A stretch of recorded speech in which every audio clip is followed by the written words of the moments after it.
খবর 24 সাথে আপনাকে স্বাগত। নতুন নতুন খবর জানার জন্য আমাদের চ্যানেলে চোখ রাখুন। নমস্কার, খবর 24 সাথে আপনাদের স্বাগত। দর্শক, আজকের এই প্রতিবেদনের শুরুতে একটা কালজয়ী, বলা যেতে পারে দুটি কালজয়ী বাংলা গানের কলি দিয়ে শুরু করছি। এই মানুষ ছিল বন মানুষের রূপে, ইতিহাসই বলে নানা গল্প নয়।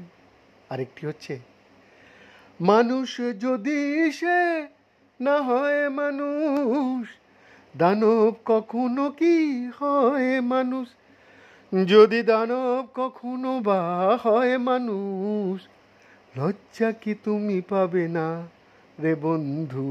যাই হোক, ইতিহাসবিদ অভিযোজনবিদেরা বলেন মানুষ নাকি বন মানুষের রূপান্তরিত পরিণাম।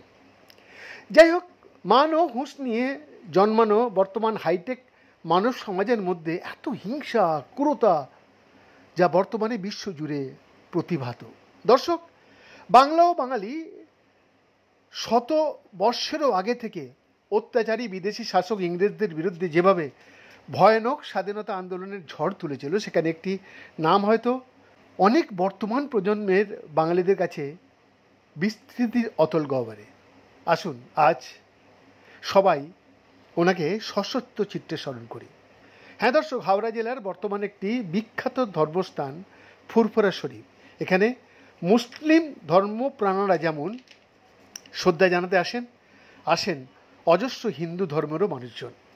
আর এই স্থানের প্রাণপুরুষ একজন প্রকৃত দেশপ্রেমিক ও স্বাধীনতা সংগ্রামী দাদা হুজুর।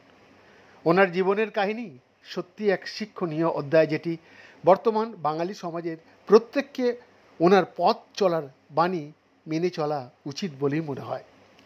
যাই হোক, দীর্ঘদিন পর ওনার পরিবারের যখন প্রত্যেকেই ধর্ম প্রচার নিয়ে থাকেন, তাই মুসলিম সমাজের কাছে এক সম্ভ্রমের স্থানে বর্তমানের পীরজাদারা। এমতো অবস্থায় গত 2021 নির্বাচনের আগেই পীরজাদা আব্বাস সিদ্দিকীর প্রয়াসে সমাজের বঞ্চিত, অবহেলিত গোষ্ঠীদের সার্বিক উন্নয়নের লক্ষ্যে তৈরি হয়েছিল আইএসএফ বা ইন্ডিয়ান সেকুলার ফ্রন্ট। প্রচারে ঝড়তে শুরু করেছিল 21 বিধানসভা নির্বাচনে, কিন্তু সিপিএমের সাথে জোট বেঁধে যেখানে 34 বছরের শাসন করা দলটি 0 আসন পেয়েছিল, সেখানে দাঁড়িয়ে এক প্রতিবাদী যুবক ঠিক যেন দাদা সাহেবের প্রতিমূর্তি হয়ে ভাঙড় বিধানসভা আসনে বিধায়ক নির্বাচিত হয়েছিলেন। কলকাতা বিশ্ববিদ্যালয় থেকে স্নাতক, ক্রীড়াক্ষেত্রে দক্ষ ভলিবল খেলোয়াড়, জাতীয় পর্যায়ের নওশাদ সিদ্দিকী। আর এই একটি মাত্র আসন হারিয়ে বর্তমানে শাসক দলের ঘুম উড়ে তারা পদে পদে যুবা ভাঙড়ের বিধায়ককে কঠিন বাধার সামনে দাঁড় করিয়ে চলেছে এবং আগামী দিনেও চলবে হয়তো। তবে দাদা হুজুরের জিন সমৃদ্ধ শিক্ষিত যুবা নওশাদ সিদ্দিকীকে আটকে রাখতে পদে পদে নাস্তানাবুদ বর্তমান রাজ্য সরকার। নিজের কেন্দ্র ভাঙড় সাথে বাংলা জুড়ে যে কোনো অনিয়মে সদা প্রতিবাদে মুখর থাকেন নওশাদ সিদ্দিকী।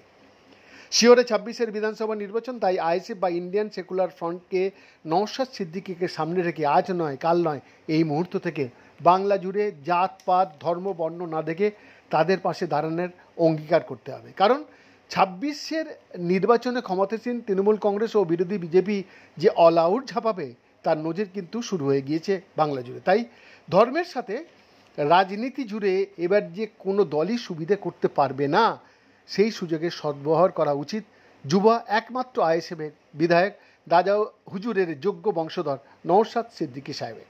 হ্যাঁ, 2026 নির্বাচনে বাংলাবাসী সেই সরকার গঠন করার দিকে ঝুঁকবে যেখানে ধর্মান্ধতা বা ধর্মান্ধতার কোনো স্থান থাকবে না।